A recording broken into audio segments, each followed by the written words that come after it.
But let's quickly cut in on Steven Guilbeault, who is saying that CBC is necessary and it is unbiased and that everything is fine over there. All they really need is just a bunch more money. What do you think of the CBC's 5-year plan?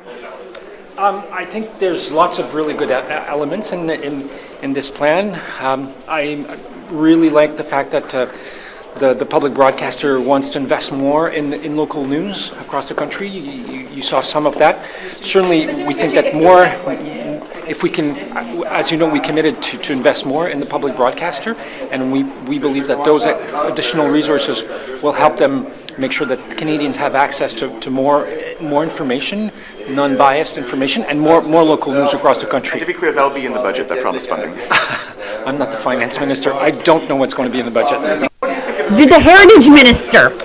Like, you're the heritage minister, buddy. Like, you need to know what is in the budget for the big thing that is under your ministry, the $1.3 billion. Like, he's like, yeah, they're going to invest more. Okay, you just said that. Is that in the budget? Ask me. I'm not the finance minister. Like, what is, excuse me, good sir, but what is it exactly that you do around here? I just wish they would stop using the word invest when they mean spend. They have to stop. Waste. Exactly. Yeah. Well, it's, I think that the CBC, there's a utility there if it was a skeleton service, but it's ballooned into this massive media complex. I mean, why are they putting out children's education if they're simply an essential broadcasting service? Like, they should not be in the entertainment business whatsoever. And if they are, they should at least be making money, and they're not. So why are we funding it? That's my question.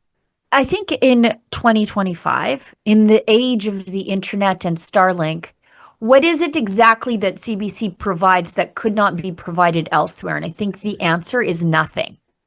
Nothing. Right. And that's a real problem. And if you're not providing an essential service that cannot be provided somewhere else, why are we expecting Canadian taxpayers to pay for it at all? And they have a real problem with bias. They know it, and a problem with trust. For example, we talked about it yesterday. People from Saskatchewan and Alberta are the least trusting of the CBC. And CBC's solution is, well, that's because we're not doing enough local news. No, we don't want your local news. We don't trust you. I'll go to Wyatt. Right. Well, how are we going to discover their local news anyways when the Online News Act doesn't even let you find it on Facebook? You get people who are being paid full-time salaries to sit at home in their sweatpants and write an article about some vote that happened in their local council, and you could have found it easier just by going to local council's Facebook page that at least is still operating and just see what the vote was. Like, the thing is, you don't need a newspaper telling you what happened at the local township meeting when, frankly, you can just follow your friend on Facebook who was at the meeting. He says what happened. The thing is that people are acting like there's like some spiritual connection to the news that we need by touching a newspaper. There's one seat left in the movie theater. It's in the front row. You have a bad neck. This is what we call a last resort. If your most recent electricity bill says the rate of last resort, then your rate is like the front row seat in the movie theater. It will serve its purpose, but there are likely better options available. It's like, it would be nice if we actually had newspapers that were trustworthy and you really wanted to get it because the articles are great. You know, I subscribe to some news services online because guess what? They provide value. Sure. The thing is that the CBC is like a multi-decade long joke on the viewer, just seeing how much money can we put into the polish of it while having the actual content be as crappy as humanly possible. Yes. It is just, and the thing is, this is the biggest thing with the CBC. This is actually its biggest propaganda value. It's boring. And it convinces people who watch it that nothing's particularly going wrong. And, you know, someone like Pierre Poilievre or Danielle Smith or a bunch of scolds who don't understand how great this country is, elbows up. Right. It is true. I think the fact that it is boring, it's sort of like reading an encyclopedia. You trust what you read in an encyclopedia, if anybody does that anymore, because it is just inherently boring and clinical. And so CBC trades on that with their boring at issue panel where everybody looks the same and thinks the same. Like, they really do look the same. They look like the same version of the same decaying potato over time. Like, if you put a potato out and then you, like, 3 weeks later and then 3 weeks later and three weeks later, and then, or the brand new baby potato, that's how the panel looks. Like, next time you're watching, just think about it. But that's also how their opinions read. And yeah, they get away with it because they're boring, but they are. I don't want to cut off liars. Sid here too much because I know he wanted to say something. But the Power and Politics panel with David Cochrane, the conservative on the panel's Fred Delory, Aaron O'Toole's campaign manager who doesn't like actual conservatives. That's the problem. It's like the conservative on the panel is like they're there to basically be like, I'm a conservative, but I don't like what that conservative said. Right. Exactly. And the newsrooms, it's a total clown show. It's a circus meant to be displayed for those who are not in the know. So they think maybe they're getting a left and a right perspective, but it really isn't the case. And to add to the point is, how often are their live stream shows scripted? Right, where they know that there's a hard wall on things they can and cannot say, whereas we're generally just talking. We're having a conversation about the subject matter on the table. We don't have to stick to these hidden lines when we're feeding the public. We just tell them what it is, and we add to the perspective. And I think that's a big gap. And to the point of CBC being a public broadcaster, when I hear public broadcaster, I think more about CPAC, funny enough, than I do CBC.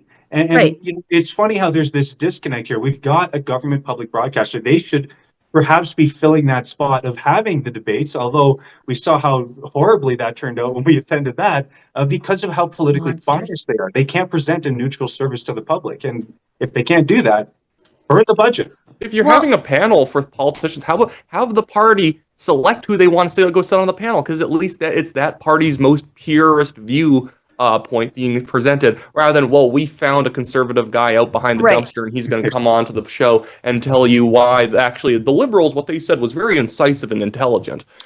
Right. They find the CBC safe conservative. Generally, it's Andrew Coyne, which is crazy. Lise, I'll go to you.